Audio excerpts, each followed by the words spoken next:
पढ़ेंगे। पहला पार्ट जो है वो है कविता। कविता का नाम है मीठी वाणी। बच्चों, आप लोगों को पता है वाणी क्या होती है? जो हम लोग किसी से बातचीत करते हैं, हमारी बोलचाल जो है उसको हम वाणी कहते हैं। आप जिस भाषा में सामने वाले से बात करोगे, सामने वाला उसी भाषा में आपको उत्तर देगा। अगर आपकी वाणी में मिठास है, आप अच्छे से बोल रहे हो, तो सामने वाला भी आपको उसी तरह से उत्तर देगा, उसी भाषा में आपसे बात करेगा। पर अगर आपने उससे टेढ़ी भाषा में बात की, कोई अपशब्दों का प्रयोग किया, तो सामने वाला जो है वो आपको पसंद नहीं करता। तो ये वाणी जो होती है वो बड़ी वाणी से जो है वो हमारी पहचान होती है कि हम किस तरह से भाषा बोलते हैं, किस तरह से सामने वाले को हम रिस्पेक्ट। उसी तरह से इस कविता में भी हम लोगों को पढ़ना है, मीठी वाणी कविता में। उसके पहले बच्चों, आपकी किताब में पेज नंबर 7 पर कुछ चित्र दिए हुए हैं, कुछ जानवरों के, पक्षियों के चित्र दिए हैं। तो आपको उन चित्रों को देखना है और उनकी कौन सी बोली है, वो जो पक्षी है या फिर वो जो भी जानवर है, उसकी वो किस बोली में बोलता है, वो आपको लिखना है। तो चलो पढ़े हम लोग कविता के ओर। कविता का नाम है मीठी वाणी। ये जो कविता है प्रभुदयाल श्रीवास्तव जी द्वारा रची गई हुई है। इस कविता में उन्होंने लिखा है कि मधुर बोल बोलने वाले यानी मधुर वाणी बोलने वाले लोग सभी को प्रिय लगते हैं। जो अच्छी सी बातचीत करता है तो सभी लोग उसको पसंद करते हैं। इसलिए हमें सदा मीठे बोल बोलना चाहिए। मीठे बोल जो कि हम सुनने वालों को भी खुशी दे और हम बोलकर भी खुश हो जाए। ऐसे वचन, ऐसे बोल हमको बोलना चाहिए। तो कविता है, शुरुआत करते हैं हम कविता को। छत पर आकर बैठा कौवा काव काव चिल्लाया, मुन्नी को यह स्वर नभाया, पत्थर मार भगाया। एक छत पर जो है मुन्नी, एक बच्ची है मुन्नी नाम की, उस मुन्नी, तो उसके छत पर एक कौवा आकर बैठ गया।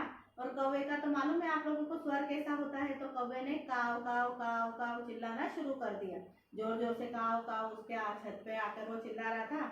मुन्नी को ये काव काव का स्वर जो है वो अच्छा नहीं लगा, तो उसने क्या किया, पत्थर उठाया, पत्थर मारकर उसने कौवे को छत पर से भगा दिया। अब कौवा तो भाग गया वहां से। अब दूसरे पैराग्राफ में देखो, तभी वहां पर कोयल आई। कोयल, आप लोगों ने कोयल का तो नाम सुना होगा, कोयल को भी देखा होगा। कोयल जो है वो मीठी तान सुनाती, कुहू कुहू, जो उसकी मीठी मीठी सी जो सुरीली आवाज रहती है वो हमारे मन को बड़ी भाती है। और जब आम का सीजन आता है तो आम के पेड़ों के ऊपर जो वो मीठी तान छेड़ती है कुहू कुहू की, तो हम सुनकर बड़े मंत्र मुग्ध हो जाते हैं।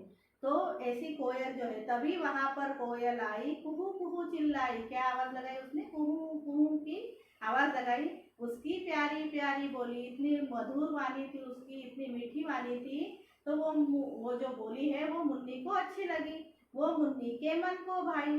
उसकी प्यारी प्यारी बोली मुन्नी के मन भाई। मुन्नी बोली प्यारी कोयल, मुन्नी क्या बोली कोयल को? प्यारी कोयल, रहो हमारे घर में, कहीं मत जाना तुम तो हमारे घर में रहो। शक्कर से भी ज्यादा मीठी। उसने क्या कहा कि तुम्हारी जो बोली है वो कैसी है? तो शक्कर से भी मीठी, शक्कर जितनी मीठी रहती है उससे भी ज्यादा मीठी। स्वाद तुम्हारे स्वर में, तुम्हारे स्वर में शक्कर से भी मीठा जो स्वाद है वो तुम्हारे स्वर में है, इसलिए तुम हमारे घर में रहो। मुन्नी ने कोयल को नहीं भगाया, सिर्फ वो कौवे को भगाया, क्योंकि उसकी बोली उसको पसंद नहीं आई। मीठी बोली वाणी वाले सबको सदा सुहाते। इसलिए बच्चों, जो भी अच्छा बोलता है, व्यवस्थित बोलता है, तरीके से बोलता है, तो ऐसे मीठे स्वर में जो बोलता है तो उसकी वाणी सभी लोगों को प्रिय होती है। सब मीठी बोली वाणी वाले सबको सदा सुहाते, कर्कश कड़े बोल वाले कब दुनिया को है भाते। और जो लोग ऐसे कर्कश, गंदी लैंग्वेज यूज करने वाले, एब्यूजिंग वर्ड यूज करने वाले जो लोग होते हैं, उस टाइप के शब्दों का प्रयोग करने वाले लोग दुनिया को कभी पसंद नहीं आते। मीठी वाणी बोलने वाले लोग ही पसंद आते हैं। इसलिए बच्चों, हमेशा हमें मीठे बोल ही बोलना चाहिए, मीठे वचन ही बोलना चाहिए, जिससे सामने सुनने वाला जो है वो खुश हो जाए, मंत्र मुग्ध। वाणी हमको बोलना चाहिए, कड़े स्वर नहीं बोलना चाहिए। तो बच्चों, ये कविता आपको कैसी लगी? ये कविता का आप लोग वापस से वाचन कीजिए, इसको गाइए। जब हमारी कक्षा लगेगी तब भी हम इसको गाकर सुनेंगे और इसके प्रश्न उत्तर करेंगे। तो ये कविता आपको कैसी लगी बच्चों?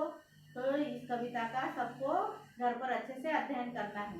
तो तब तक के लिए सभी लोग सेफ रहिए, सुरक्षित रहिए। मिलते हैं अगली वीडियो में। Thank you.